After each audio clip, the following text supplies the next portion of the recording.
হুমায়ুন কবির মঞ্চে দাঁড়িয়ে তৃণমূল কংগ্রেসকে কি ভাঙ্গা মার মারতে চেয়েছিল যেন। আমার প্রশ্ন কিন্তু ওটা।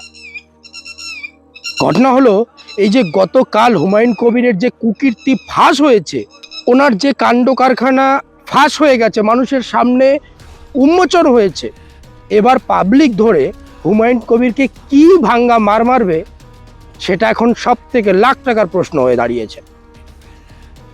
বন্ধুরা, ঘটনা হলো, আমরা কিন্তু আগেই বুঝতে পেরেছিলাম যে হুমায়ুন কবির হচ্ছে সেই জালিয়াত মাল, যে ধর্মটাকে বিক্রি করে রাজনীতির উদ্দেশ্য সাধন করতে চাচ্ছে এবং একটা বিশেষ রাজনৈতিক দল মানে বিজেপিকে তার লাভ ঘরে তুলতে সহযোগিতা করছে।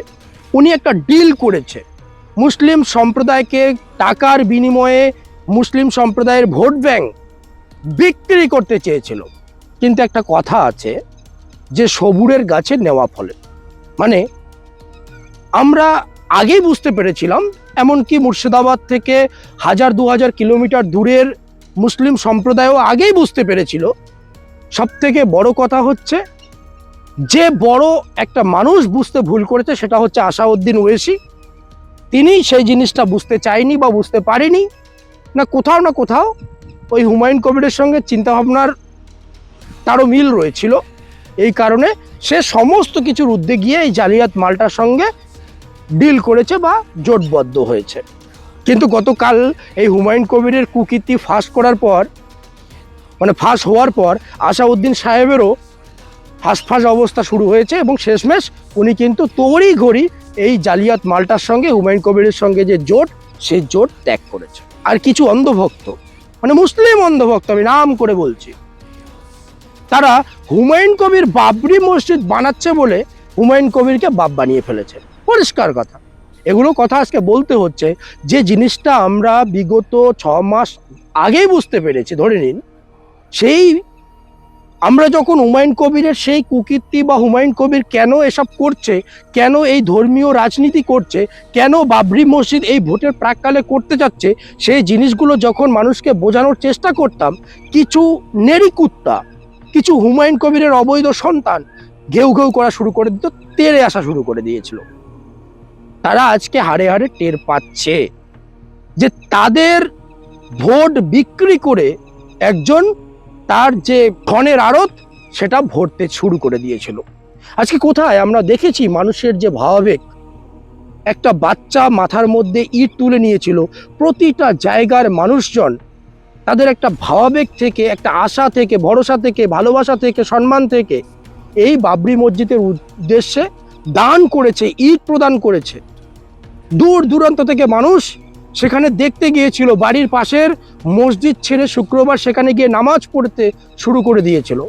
কিন্তু সেই মানুষগুলোর ভাবাবেগটা আসলে যে এই ধরনের মানুষজন, এই হুমায়ুন কবিরের মতো জালিয়াত মানুষজন যারা ধর্ম নিয়ে রাজনীতি করে, তারা যে মানে ভোট ব্যাংকটাকে রাজনীতির উদ্দেশ্যে বিক্রি করে দেয় বা একটা ডিল করে, তারা কিন্তু সেটা বুঝতে পারেনি। আজকে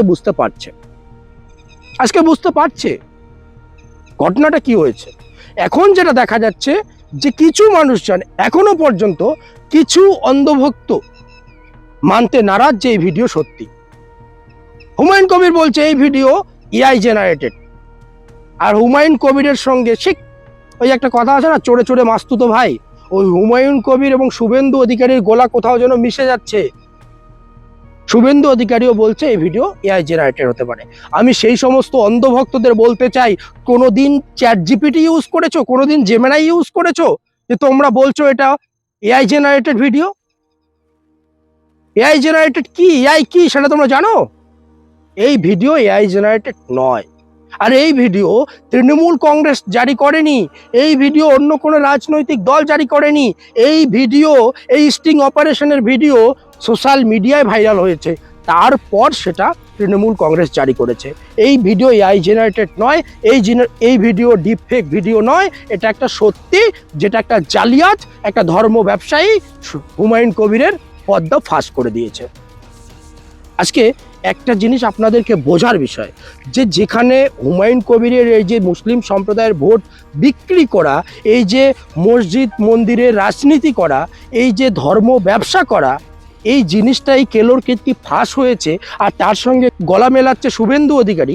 কোথাও না কোথাও কিন্তু দুজন একে গরুর গোয়াল, মানে একে গোয়ালের গরু। কি করে?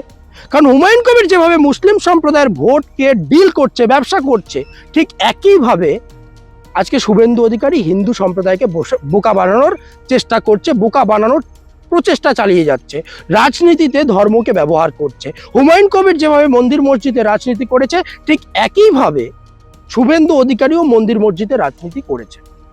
আমাদের এই সমস্ত লোকেদের কাছ থেকে দূরে থাকতে হবে, এই সমস্ত লোকেদের চক্রান্ত থেকে দূরে থাকতে হবে। নির্ঘাত যদি অন্ধভক্ত কেউ না হয়ে থাকে, তাহলে এই সমস্ত লোকদের থেকে শত কোটি কিলোমিটার দূরে থাকবে। আর যদি অন্ধভক্ত হয়ে থাকে, তাহলে ঠিক যেরকম হুমায়ুন কবিরের কেলোর কীর্তি ফাঁস হওয়ার পরও কিছু অন্ধভক্ত এখনো পর্যন্ত বলছে এআই জেনারেটেড ভিডিও, ঠিক সেরকম শুভেন্দু অধিকারীর যাই করবে, যাই ধরা পড়বে, তারপরও বলবে জয় শুভেন্দু দা কি জয়। কি করে? আজকে দেখুন না, এই ভিডিওতে দেখা গেছে যে হুমায়ুন কবিরের সঙ্গে যোগাযোগ মধ্যপ্রদেশের মুখ্যমন্ত্রীর, হুমায়ুন কবিরের সঙ্গে যোগাযোগ আসামের মুখ্যমন্ত্রী হেমন্ত বিশ্ব শর্মার, হুমায়ুন কবিরের সঙ্গে যোগাযোগ আরএসএস এর, হুমায়ুন কবিরের সঙ্গে যোগাযোগ প্রধানমন্ত্রীর, পিএমওর। তাহলে একটা জিনিস ভাবুন না, একটা সম্প্রদায়ের ভোট বিক্রি করা হচ্ছে, একটা চক্রান্ত করা হচ্ছে, চক্রান্ত করে গণতন্ত্রকে প্রভাবিত করার চেষ্টা করা হচ্ছে। তাহলে এই যে যারা ব্যবসা করছে, দুটোই তো, দুপক্ষই তো ব্যবসা করছে। হুমায়ুন কবিরও ব্যবসা করছে, আবার পিএমও থেকে শুরু করে আরএসএস, মোহন ভাগবত, প্লাস হচ্ছে হেমন্ত বিশ্ব শর্মা, মানে বিজেপিও ব্যবসা করছে। দুজনেই কিন্তু একই ধরনের ব্যবসা করছে। তাহলে কোথাও না কোথাও হুমায়ুন কবির মানেই হচ্ছে অমিত শাহ, হুমায়ুন কবির মানেই শুভেন্দু অধিকারী, হুমায়ুন কবির মানেই হচ্ছে প্রধানমন্ত্রী নরেন্দ্র মোদী, হুমায়ুন কবির মানেই হচ্ছে বিজেপি। ঠিক হুমায়ুন কবিরকে যেভাবে শিখিয়ে দেওয়া হয়েছে যে তোমরা মুসলিম সম্প্রদায়ের ভোট ব্যাংকটাকে কিভাবে কাজে লাগাবে, ঠিক তারাও হিন্দু সম্প্রদায়ের ভোট ব্যাংকটা কাজে লাগাতে শুরু করেছে বা লাগাচ্ছে।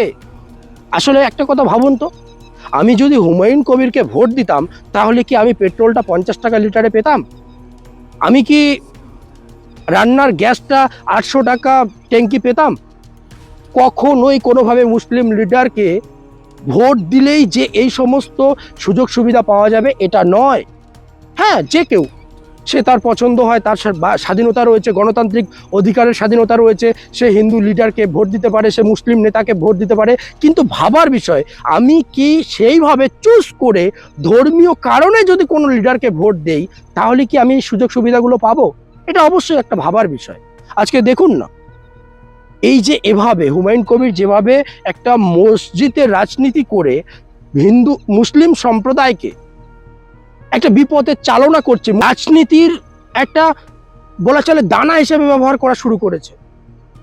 আজকে ঠিক একই রকম নয় কি, যে এই শুভেন্দু অধিকারী যে এই যে এত হিন্দু হিন্দু হিন্দু বলে চিৎকার করে, তিনিও যেহেতু একই, তারা একই গোয়ালের গরু, তো তিনিও এই হিন্দু হিন্দু বলে হিন্দুদের বোকা বানানোর চেষ্টা করছে না তো?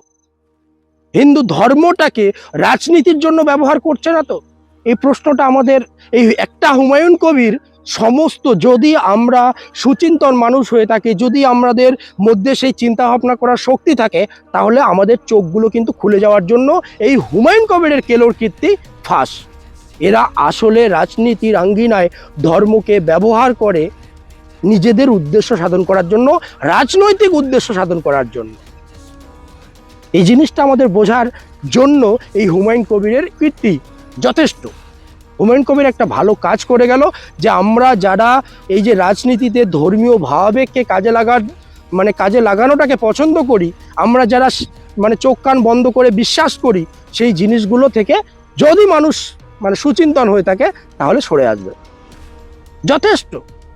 আর এই যারা বলছে না যে এই হুমায়ুন কবিরের কুকীর্তি এআই জেনারেটেড, তাদেরকে আগে আমি এআইটা কি সেটা জানার পরামর্শ দিচ্ছি।